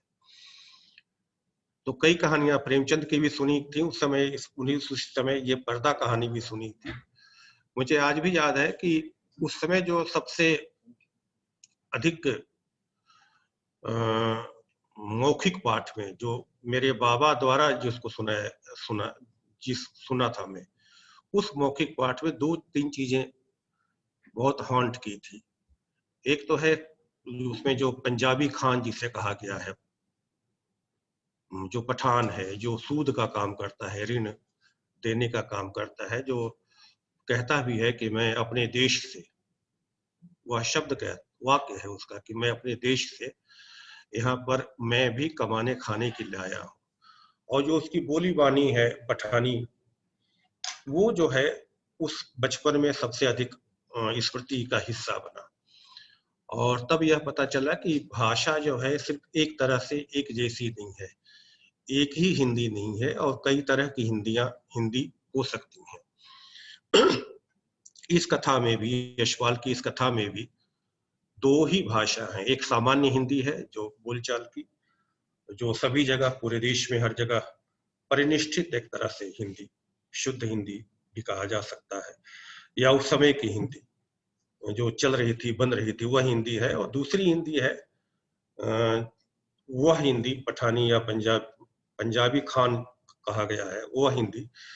जिस तरह की हिंदी, कई हिंदी हमारे यहाँ है और कई हिंदी के संसार से हमारा हिंदी साहित्य बना है। तो वह भी यथार्थवादी कथाकार के नाते भी उसमें आया है, बातें ये आई हैं। और यह भी उस समय से जाहिर होता है कि हिंदी जो है सिर्फ परिनिष्ठित हिंदी ही या शुद्ध हिंदी ही या व्याकरणिक हिंदी ही हिंदी नहीं है। हिंदी भाषा में बहुत गुंजाइश है, व्याकरणहीनता तक की गुंजाइश है। इतनी ये उस कहानी से पता चलता है। मूलतः जैसा कि अभी सोनी जी ने उसका पाठ भी किया कि यह पीर बख्श की कथा है, व्यक्ति के रूप में यदि देखा जाए। वह पीर बख्श जो बहुत प्रतिष्ठित परिवार का हुआ करता था, जिसकी एक पक्की हवेली हुआ करती थी, जिसे पक्की हवेली एक यज्ञ की तरह भी वहां पे उल्लेख किया गया है कथा में। एक छोटा मकान है जो उनके दादा ने बनाया था, लेकिन उसको पीरबख्श पक्की हवेली के रूप में हमेशा उसका उदाहरण देते हैं कि अरे हमारे पक्की हवेली के घर में तो पर्दे ऐसे लगे ही रहते थे। तो जो पिछला बीता हुआ और पुराना समय और उस समय का आन बान और शान है, उस आन बान और शान में रचा बचता हुआ एक आदमी पीरबख्श है, जो खुद से उस आन बान और शान के समकक्ष नहीं है, इसलिए बार बार अपने पुरखों के पास जाता है, पर्दे के रूप में हो या पक्की हवेली के रूप में हो या अन्य रूप में हो, या एजुकेशन सिस्टम के रूप में हो कि जब पहले तो इंटरमीडिएट तक जो पढ़ते थे और तो डिप्टी कलेक्टर तक बन जाया करते थे, पहले की पढ़ाई ऐसी थी। मतलब शिक्षा के बारे में कमेंट तब भी ऐसा ही था जो आज शिक्षा के बारे में हम प्रतिक्रिया करते हैं और बातें करते हैं उस तरह से। इसका मतलब यह है कि प्रेमचंदोत्तर समय से या प्रेमचंद के समय से हो सकता है एक तरफ से शिक्षा का स्वरूप बन रहा हो, उसका गठन हो रहा हो, और उसी के समय और उसी के साथ साथ उसी के समानांतर उसका डिटोरेशन भी शुरू हो गया हो एक साथ। मतलब शिक्षा एक तरह से यहाँ पे शिक्षा व्यवस्था ठीक से बन ही नहीं पाया कि घटना शुरू हो गया। इस कहानी से आज के समय में हम यह भी समझ सकते हैं। यह कालजयी कहानी है, चर्चित कहानी है। हमारे बाबा जो बहुत एक छोटे से गांव में होते थे, जो मेरा बहुत छोटा गांव है, यदि वहां तक भी जो कृषक समुदाय है, जो बहुत कम पढ़ा लिखा, तीसरी चौथी पांचवी उस समय का पढ़ा लिखा आदमी था, उसके पास भी ये जन जन तक व्याप्त एक कहानी यदि है, तो इस कहानी की महत्ता के बारे में कोई संदेह नहीं है किसी भी रूप में। तो मैं जो भी यदि बात करूंगा थोड़ा सा इतर भी, तो वह उसकी महत्ता को कम करने के लिए कोई बात नहीं होगी, उसको उस परिप्रेक्ष्य में नहीं देखा जाना चाहिए। सिर्फ इस रूप में देखा जाना चाहिए कि आज जब हम अपनी कहानी को देखते हैं, खास तौर से पिछली शताब्दी के 90वें दशक के से जो कहानियों का बदलाव शुरू होता है, मेजर बदलाव है, वह मेजर काल भी है। 1985 बहुत बड़ा समय है परिवर्तन का। औद्योगिक क्रांति के बाद जो सबसे बड़ा परिवर्तन हुआ है वह नवा दशक है 1985। सूचना क्रांति हो, संचार क्रांति हो, ग्लोबल विलेज हो, विचारधाराओं का टूटना हो, शीत युद्ध की समाप्ति हो, प्लास्टिक मनी का आगमन हो, तमाम चीजें उतनी बड़ी, उससे पहले सिर्फ औद्योगिक क्रांति ही उससे बड़ी घटना थी। तो नवे दशक के समय से जो कहानियों का पैटर्न बदला है, मतलब मोटे तौर से यदि देखें तो उसे उदय प्रकाश अखिलेश के समय से हम कह सकते हैं। उसकी छायाएं जो हैं स्वयं प्रकाश, मतलब ऐसा नहीं है कि उस समय जो रचनारत थे नवे दशक में उनमें ये चीजें नहीं है, या जो नवे दशक में कहानियां लिखना जिन्होंने शुरू की उन्हीं में ये चीजें आई हैं। जो हमारे पहले के कथाकार मध्य प्रदेश के ही यदि हम देखें, तो जो हम मध्य प्रदेश तो और यदि संयुक्त मध्य प्रदेश को भी देखें तो एक तरह से ये गद्य का तो गढ़ रहा है, कथा का, उपन्यास का। परसाई जी हों, ज्ञान जी हों, मंजूर एहतेशाम हों, सत्येन कुमार हों, मुकेश वर्मा हों, संतोष चौबे हों, और उस नवे दशक के आसपास के बहुत सारे कथाकार जैसे हरि भटनागर हों, दानी हों, अशोक शुक्ल हों, महेश कटारे हों, मनोज रुपड़ा हों, कैलाश वनवासी हों, उसके बाद के बसंत त्रिपाठी हों, यदि मध्य प्रदेश का ही मैं सिर्फ यदि बात करूं तो अनेक लोग हैं।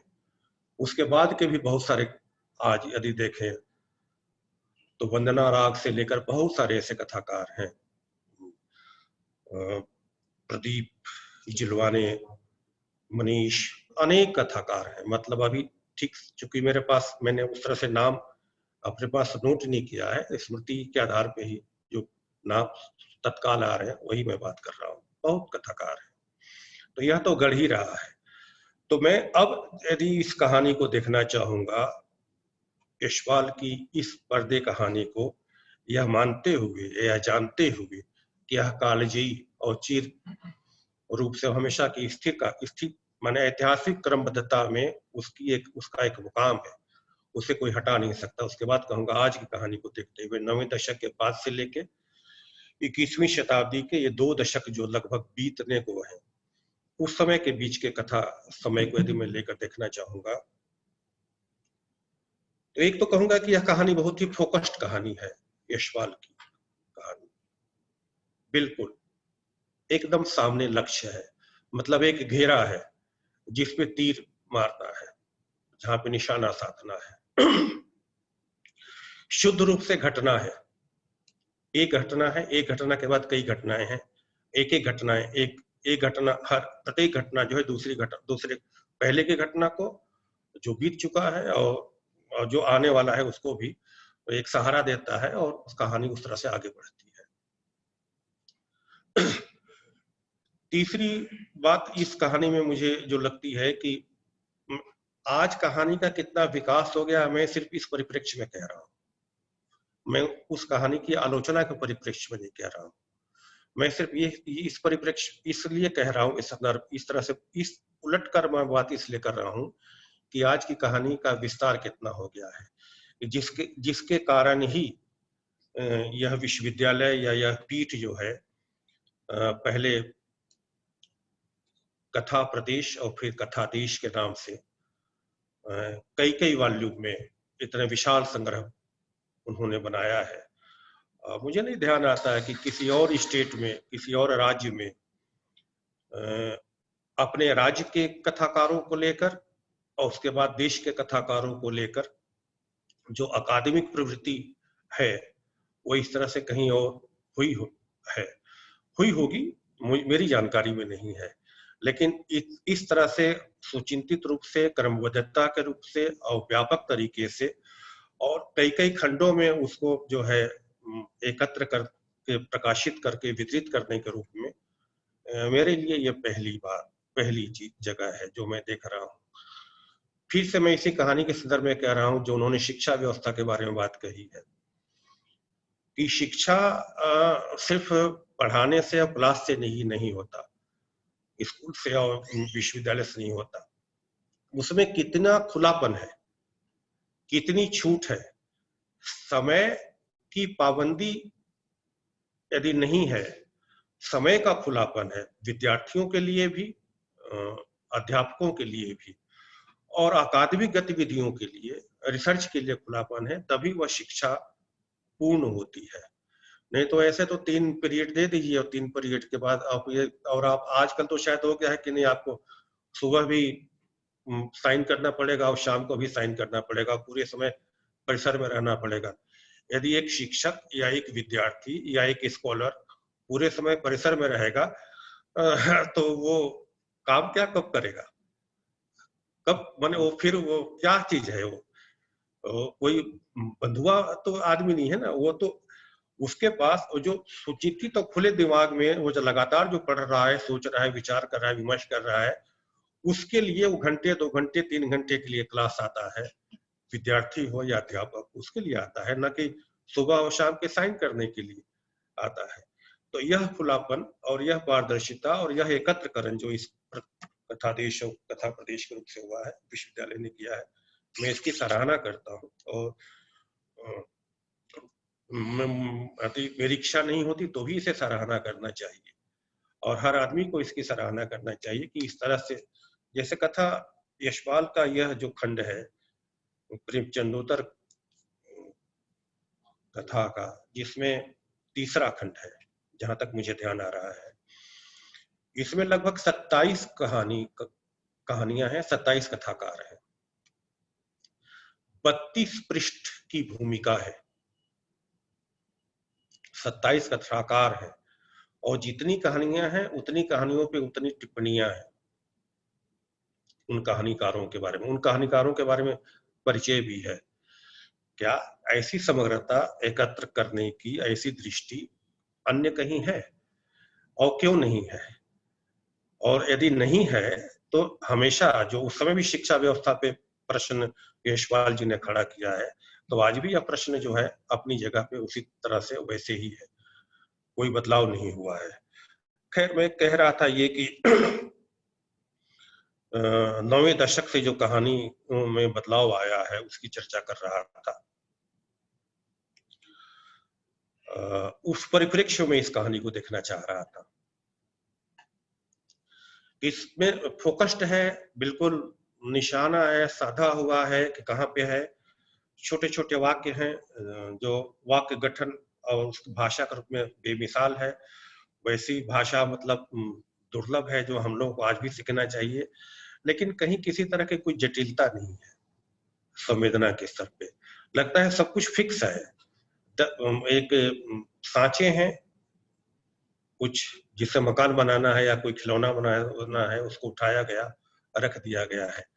भाषिक रूप से, वाक्य के रूप में से भी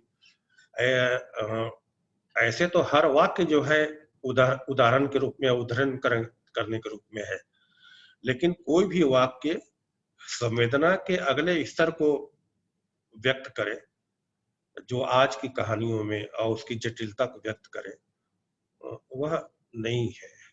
वह नहीं है तो यह हमारी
और विस्तार हुआ। ऐसा अरुणेश जी ने एक तरह से किया कि वो एक तरह से कविता से मुक्ति भी है। मैं मानता हूं कविता भी उन रूपों से मुक्त हो रही है, सिर्फ कथा साहित्य या गद्य साहित्य भी नहीं, क्योंकि हर समय जो है अपने पूर्व समय से मुक्ति भी चाहता है। ऐसी मुक्ति चाहता है, वह ऐसी मुक्ति चाहता है अपने पूरे अनेक समय से कि जैसे माँ और बच्चे का की मुक्ति होती है, सिर्फ गर्भनाल से जो औपचारिकता होती है उससे मुक्ति होती है, उस धारा से मुक्ति नहीं होती है, जो सतत प्रवाहित धारा है रचनात्मकता की, उससे मुक्ति नहीं होती है। तो ये है। दूसरा है कि इस कहानी में, यदि यशपाल की इस कहानी में आप देखिए तो उसके पास पड़ोस हैं, जहां पर घर है पीर बख्श का, वहां के जो धोबी हैं वो भी हैं, उनका भी क्या काम हो रहा है, बाकी लोगों का भी है, आना जाना भी है, गली मोहल्ले का भी है, नल का भी वर्णन है, जहां से वहां से काला पानी आ रहा है उसका भी है, और मच्छर है उसका भी वर्णन है। मतलब ये सब कुछ है। तो यथा तथ्य वर्णन तो सब चीजों का है ये सब, लेकिन परिवार में पीर बख्श के अतिरिक्त जो 5 और महिलाएं हैं बच्चों सहित, या 7 लोग हैं, 5 या 7 लोग, उनकी कोई गतिविधि, कोई संकेत कहीं से कुछ भी उनके बारे में नहीं कहा गया है। तो यह भी एक समय का है कि जहां पे एक समय जो है रुका हुआ है, जहां पे सिर्फ एक व्यक्ति जो है, परिवार में एक व्यक्ति काम कर रहा है, और वही दुख का भी भागीदार है, वही सुख का भी भागीदार है, और बाकी जो घर या पर्दे के पीछे जो हैं उनके हिस्से में सिर्फ दुख ही दुख है, करुणा ही करुणा है। वो उनका कहीं बाहर से कोई इंटरेक्शन नहीं है। पर्दे के बाहर से कोई उनका इंटरेक्शन नहीं है। यहाँ तक कि पर्दे में जब छेद हो जाते हैं तो भी पर्दे की आड़ से एक हाथ आता है और सुई धागे से उस पर्दे को ठीक करता है। वो मतलब हाथ भी नहीं आता पर्दे के बाहर, उंगलियां भी नहीं आती, वह भी पर्दे के आड़ से उस छेद को ठीक करते हैं।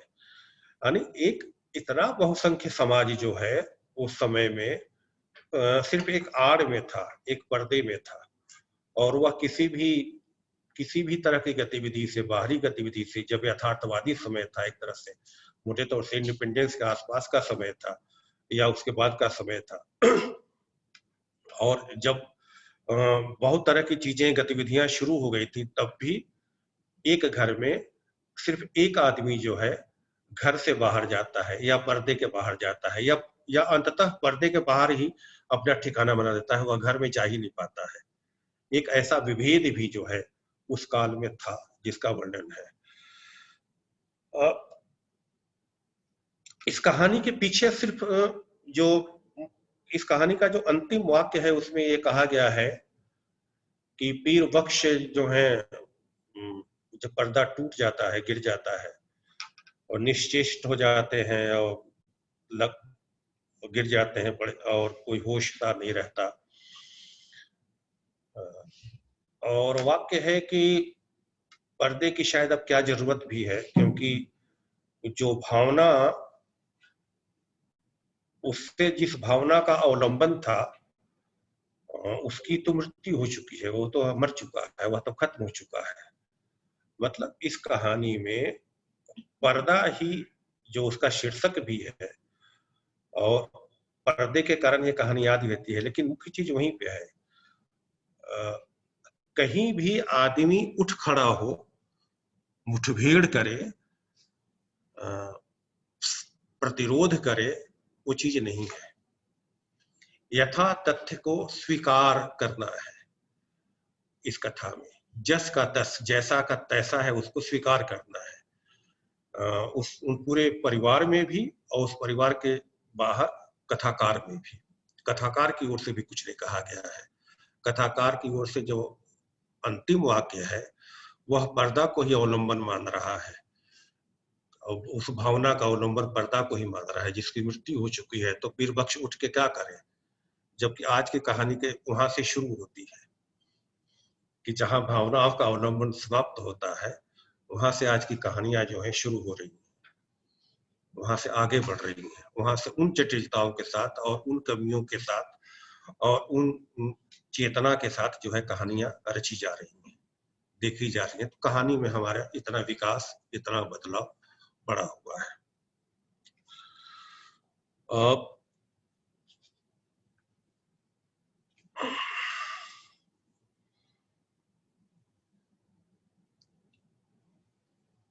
इसके साथ एक दो वाक्य मैं और कहना चाहूंगा। यदि हम पहली कहानी के रूप में जिसको बार बार बात की जाती है कि यही पहली कहानी है, टोकरी भर मिट्टी। टोकरी भर मिट्टी भी यथार्थवादी कहानी है, यह भी यथार्थवादी कहानी है। लेकिन यदि वह पहली कहानी है तो थोड़ी देर के लिए हम मान लें, रानी केतकी की कहानी है, उसमें उस विवाद में न उलझे, मान लें थोड़ी देर के लिए कि वही पहली कहानी है। तो उसमें जो प्रतिरोध की चेतना है, जन चेतना है, और एक व्यक्ति के उठ खड़े होने की चेतना है, एक सत्ता के विरुद्ध, वह भले ही छोटा सा जमींदार ही क्यों ना, उसके विरुद्ध खड़े हो जाने की चेतना है, वह इस कथा में नहीं है। जबकि पहली कहानी की हमारी शुरुआत जो है रहस्य और रोमांच और जादू से नहीं, हिंदी कहानी की नहीं हो रहा, प्रतिरोध से हो रहा है, मिट्टी से उस कहानी की शुरुआत हो रही है। किसी कहानी में सिर्फ करुणा हो और दुख हो, वह जो है कोई बहुत बड़ी चीज नहीं है। यदि कोई करुणा या कोई दुख हमें कहीं तक ले नहीं जाती या बताती नहीं, तो बड़ी चीज नहीं है। और इसमें तो है कि आड़ ऐसा है, मतलब पर्दे के भीतर भी महिलाएं ऐसी हैं, उसकी आर्थिक स्थिति इतनी दारुण है, इतनी कारुणिक है, और उसके व्यक्ति के कारण है, व्यक्ति और उस व्यक्ति के पूरे परिवार के कारण है कि आप और कुछ नहीं कर रहे हैं, कुछ भी नहीं कर रहे हैं, उसके कारण है। मतलब संघर्ष की कहीं कोई स्थिति नहीं है। मतलब कई बार तो ये लगता है कि उस दुख और करुणा का आमंत्रण सा उस परिवार ने किया है तो वह बना रहे, जैसे करुणा के प्रति जो है प्रेम हो, दुख के प्रति प्रेम हो, उसके प्रतिकार की कोई भावना ही नहीं है, ऐसा भी लगता है। हम पहली कहानी के परिप्रेक्ष्य में कह रहे हैं। तो मैं फिर से कह रहा हूं कि यह कालजयी कहानी है, इसमें कहीं कोई दो राय नहीं है। जन जन में प्रिय है, इसमें भी कहीं कोई दो राय नहीं है। मैंने जो कुछ बातें कही हैं वह सिर्फ इसलिए कही हैं कि हम आज उस कहानी से कितना आगे आ गए हैं, हमारा कथा संसार कितना आगे आ गया है, हम कितने बड़े हो गए हैं। तो मेरे ख्याल से मेरी बात पूरी हो रही है और मैं यहीं पे विराम लेना चाहूंगा।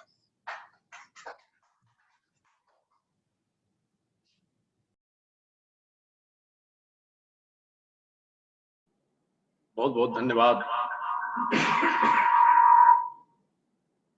बहुत बहुत धन्यवाद आदरणीय नवल शुक्ल जी। मित्रों भी आपने एक सुचिंतित वक्तव्य सुना, और आशुतोष ने जो लिखा और नवल जी ने जो बोला, हम कह सकते हैं कि एक कहानी का पाठ इससे मिलके पूरा होता है, क्योंकि रचना हमेशा समकालीन विमर्शों से ही प्रभावित होते उसमें पढ़ी जाती है। रचना का पाठ हमेशा अपनी समकालीनता में करते हैं। करते हुए ये बात ठीक है कि आप ये कह सकते हैं कि उसमें विद्रोह नहीं है। हिंदी कहानी की एक बड़ी खासियत ये भी रही है, दरअसल मार्क्सवादी विचारधारा के थे, जैसा भाई साहब ने कहा कि यथार्थवादी थे। तो कई बार आप ऐतिहासिक विकासवाद में जब आस्था रखते हैं, भौतिकवाद जिसको कहते हैं ना कि इतिहास के विकास की एक गति है, तो अब सामंतवाद के बाद पूंजीवाद आना है और सामंतवाद ढहेगा, जैसे कि पूंजीवाद अपने अंतर्विरोध से एक दिन ढह जाएगा। तो ये भी है कि जो ढह चुका है या जो ढह रहा है, तो नियति है उसकी। दूसरा कि जितना है क्या कि मैंने सामंतवाद कोई व्यक्तिगत मामला नहीं, एक सामाजिक निर्मित है। तो उस चौधरी की जो सामाजिक निर्मित है वो उनको व्यक्त नहीं, वो एक समाज का मामला है।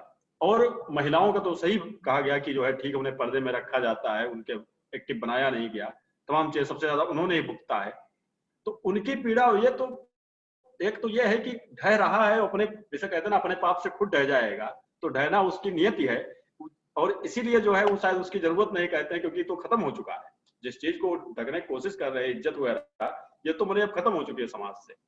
तो ये भी एक पार्ट है।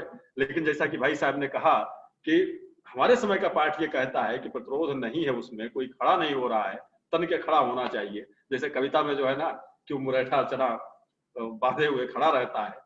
तो ये जो तो पार्ट हमारे समय का, ये समकालीनता का पार्ट है, जिसमें महिलाओं की बात भी होगी, उनकी स्थिति पर भी ध्यान दिया जाएगा। मैंने पहले भी कहा कि एक सभ्यतिक क्रिटिक टाइप की चीज है। तो और भाई साहब ने जैसा कि इशारा किया कि महान कहानी है, लेकिन किसी को पर बात करना, जाहिर सी बात है कि वो एक टेक्स्ट का एक्सटेंशन होता है। उनकी आलोचना जो है नए ढंग से देखने की बात करना होता है।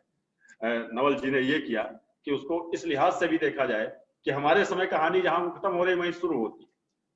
भाई हिंदी कहानी इसीलिए मैं कह रहा हूं ना कि वो 5000 साल की विधा के सामने 100 साल में जो इतना तन के खड़ी हो गई है, वो अपनी इसी प्रवृत्ति के कारण, कि उसने इतना तेजी से अपने आप को विकसित किया है, समाज में खड़ा किया है कि ठीक है, वो प्रेमचंदोत्तर कहानी के उस परिदृश्य को, उस परिप्रेक्ष्य को पीछे छोड़ करके अपने समय व समाज में जो स्थितियां हैं, उसके लिए नया शिल्प अपने भीतर गढ़ती है, नए तेवर अख्तियार करती है। आप, मैं फिर कह रहा हूँ, कथादेश पढ़ेंगे तो आप इस सबसे परिचित होंगे। कथादेश इसलिए आप लोग 18 खंडों में है, जरूर पढ़िए। और मैं धन्यवाद ज्ञापन के लिए अपने मित्र संजय सिंह राठौर को बुलाऊं, उससे पहले मैं हमारे समय के वरिष्ठ कथाकार, समादृत कथाकार, जो कि पर्दे के पीछे से बहुत काम करते हैं, थोड़ा सामने कम आते हैं, जैसे कि वो खामोशी से लिखते रहते हैं कहानियां, आदरणीय मुकेश वर्मा जी को उनका परिचय इतना बहुत है कि वो हमारे समय के बहुत वरिष्ठ राइटर हैं, बहुत अच्छे कहानीकार हैं। वो आइसेक पब्लिकेशन से प्रकाशित किताबों का नया सेट जो है हमारे आदरणीय नवल शुक्ल जी को देंगे। मैं उन्हें आमंत्रित करता हूँ। बैठे रहिए, बैठे बैठे रहिए।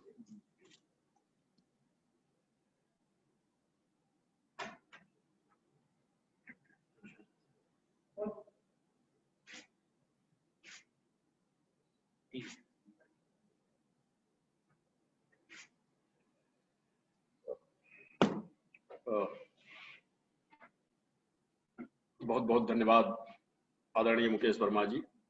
और आपने देखा कि कोरोना में भी हम लोग कितने सचेत हैं। मुकेश जी जो है मास्क पहन के आए थे। तो अब मैं औपचारिक धन्यवाद ज्ञापन के लिए अपने सहकर्मी आदरणीय संजय सिंह राठौर जी को आमंत्रित करता हूँ, वो धन्यवाद ज्ञापन करें। संजय सिंह राठौर। अरुणेश जी बहुत बहुत धन्यवाद। रविन्द्रनाथ टैगोर विश्वविद्यालय, वनमाली सृजन पीठ, आइसेक पब्लिकेशन, विश्व कला एवं संस्कृति केंद्र द्वारा आयोजित साहित्य कला संस्कृति के इस अनूठे अनुष्ठान विश्व रंग टैगोर अंतर्राष्ट्रीय साहित्य एवं कला महोत्सव में पधारे हुए हमारे आदरणीय अध्यक्ष महोदय, आज जिनका सानिध्य हमें मिला, वरिष्ठ कवि नवल शुक्ल जी, आपका बहुत बहुत हार्दिक आभार। आपको सुनना हमारे लिए सदैव ही साहित्य के नए आयामों को जानना होता है, साहित्य की एक नए सागर से गुजरना होता है। और आज भी आपने कथादेश के 18 खंडों के साथ साथ में यशपाल जी की कहानी पर्दा पे भी अपने बहुत ही सारगर्भित विचार व्यक्त किए, और हम लोगों के सामने कथा को जानने के लिए, उनकी प्रवृत्तियों को जानने के लिए एक नई दृष्टि प्रदान की। इसके लिए आपका बहुत बहुत हार्दिक आभार।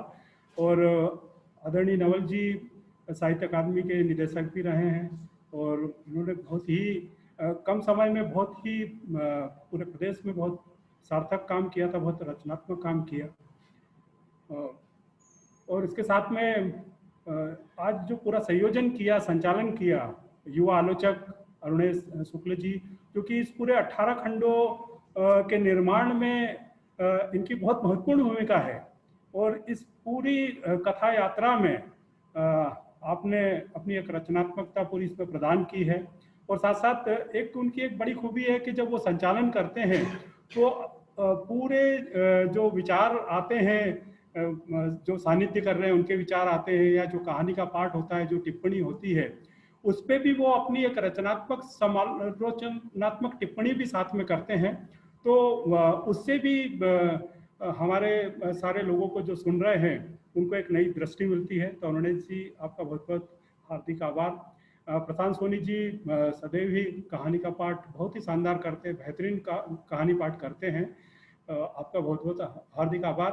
और साथ में इस पूरे विश्व रंग की जो परिकल्पना की है, इसका जो स्वप्न महास्वप्न देखा है आदरणीय संतोष चौबे जी का भी मैं हार्दिक आभार व्यक्त करना चाहूँगा, क्योंकि उनके स्वप्न में हम जैसे लोग भी एक सहयात्री के रूप में शामिल हो रहे हैं। ये हम लोगों के लिए सौभाग्य की बात है, क्योंकि हम पिछले विश्व रंग में भी थे और इस विश्व रंग में जबकि कोरोना काल जैसे कठिन समय में भी इतना बड़ा स्वप्न देखना, और उसमें सिर्फ भारत ही नहीं, इवन पूरे विश्व के कई देशों को शामिल करना, और लगभग 20 के आसपास देशों में तो इसका आयोजन भी साथ साथ होगा। तो ये बहुत बड़ी बात है, बहुत बड़ी परिकल्पना है, जहाँ तक मतलब हम लोगों का पहुंच पाना भी बहुत मुश्किल है। तो उनका बहुत बहुत हार्दिक आभार। और ये पूरी जो कथा यात्रा चल रही है, आज इसका चौथा पड़ाव है, इसके 3 पड़ाव पहले हुए हैं।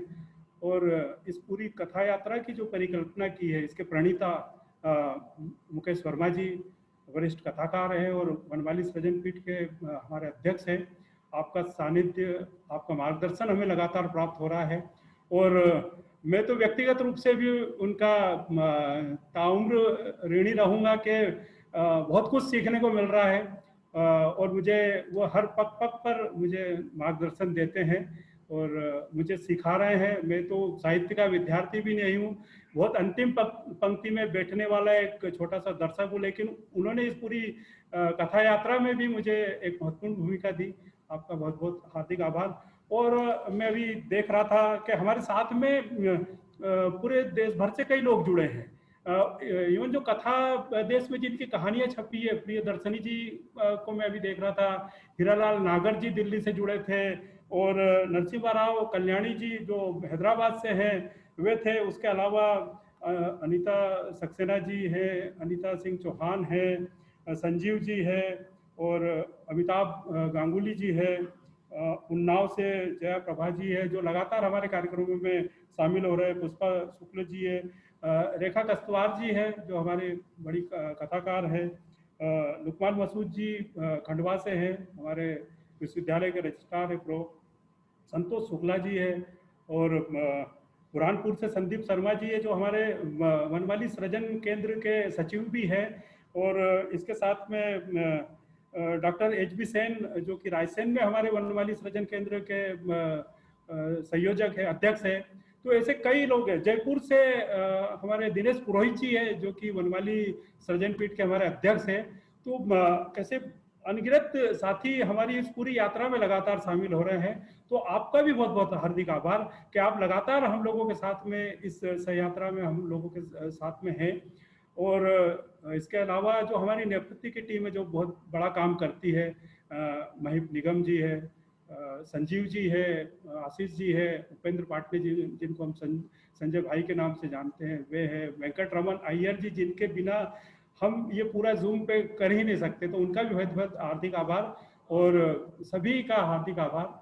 और साथ में इस पूरी यात्रा के अंदर कुणाल सिंह जी हैं जो युवा कथाकार हैं और इस हमारे संपादक भी आईसेक्ट पब्लिकेशन के, और पूरी कथा यात्रा में उनकी एक महत्वपूर्ण भूमिका है इसके पूरे संयोजन में, इसके पूरे बुनावट के अंदर। तो आपका विशेष रूप से मैं आभारी हूँ। और मेरे तो सहकर्मी है, मेरे से छोटे हैं लेकिन मैं उनसे बहुत कुछ सीख रहा हूँ कुणाल सिंह जी से, क्योंकि साहित्य में एक बड़ा नाम है कुणाल सिंह जी का। तो आपका बहुत बहुत हार्दिक आभार। और जितने भी हमारे लोग जुड़े हैं देश प्रदेश से बाहर से भी, उन सब का बहुत बहुत हार्दिक आभार। और साथ में एक निवेदन और कि कल इस यात्रा का अगला पड़ाव होगा 7 बजे। हम जूम प्लेटफॉर्म पर सभी फिर से यहाँ पर मुखातिब होंगे, सब फिर से एक नई यात्रा पे निकलेंगे, एक नई कहानी के साथ में। तो आप सब सादर आमंत्रित है कल कथा यात्रा के अगले पड़ाव में। तो पुनः आदरणीय नवल शुक्ल जी का और उनके साथ में सभी का बहुत बहुत हार्दिक आभार। आपने अपना अमूल्य समय हमें दिया, बहुत बहुत धन्यवाद।